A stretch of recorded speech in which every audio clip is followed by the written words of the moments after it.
So the first steps of Ripple truly moving into the financial sector, a stablecoin nevertheless announced by Brad and the team today. What does it mean and why is this important for everyone holding XRP? We're going to try and break down all of that in this video for you.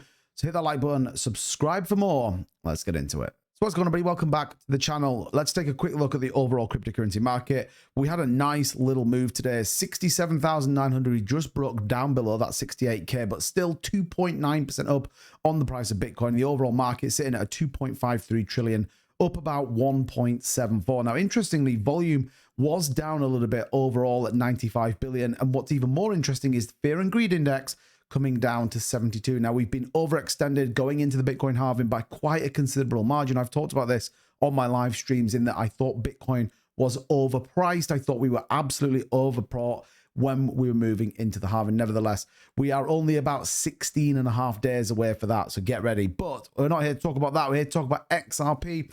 Did get a little bit of a bounce on that news coming out of the team today, about 59 cents, up about 3%, and volume around $2.9 billion. So what was the news? Why is it important? And ultimately, what did we get? Well, CNBC reporting here says Ripple to launch a US dollar stablecoin, taking on a $150 billion market dominated by Tether and Circle. And he goes on to say blockchain firm Ripple said it's launching a US stablecoin, making an entry into the $150 billion stablecoin market. The move will pit Ripple against stablecoins such as Tether, which is behind the largest stablecoin USDT, and Circle, the issuer of USDC.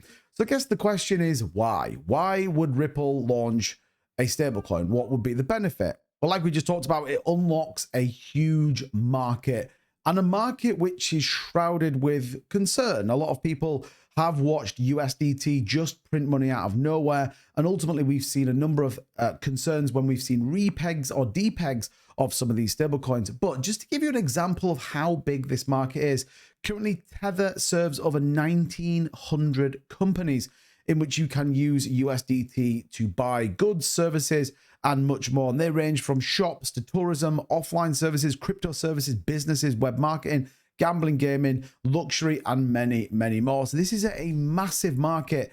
And ultimately, we see USDT, we see USDC, DAI stablecoins, an interesting one as part of that Maker protocol.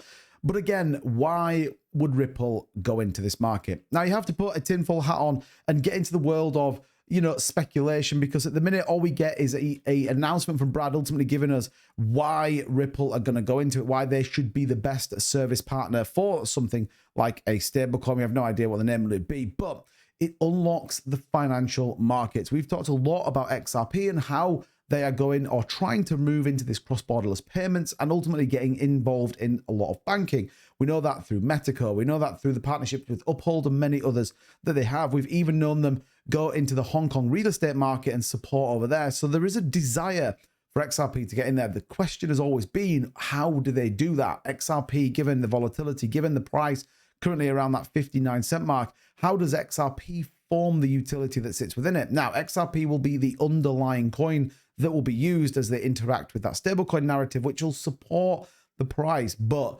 unlocking a huge business sector, a huge desire from stablecoins, already given the massive amount of support that XRP have, could be an incredibly bullish move.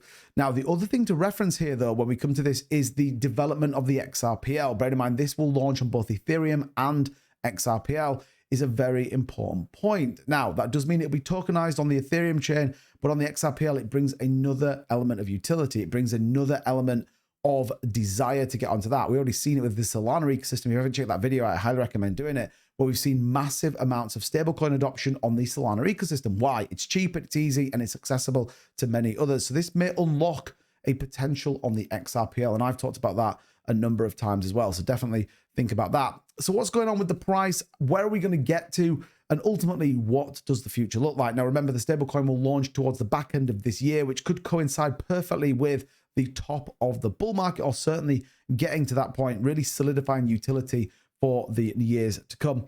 But like we said, nice little bounce at 2.73%, bounced off that 200 exponential moving average, which is always a good marker to see where we get to. We still look pretty bearish on the MACD, and RSI still trending relatively flat, but what we can say is that we are in an overall upward trend aligned with the 50-day simple moving average. So that could give us some positive sentiment aligned to this narrative around stablecoins could be good news. I guess we want to see a little bit more. Brad needs to come out and give us his view, and I guess unlocking what's exactly going to be used for and why.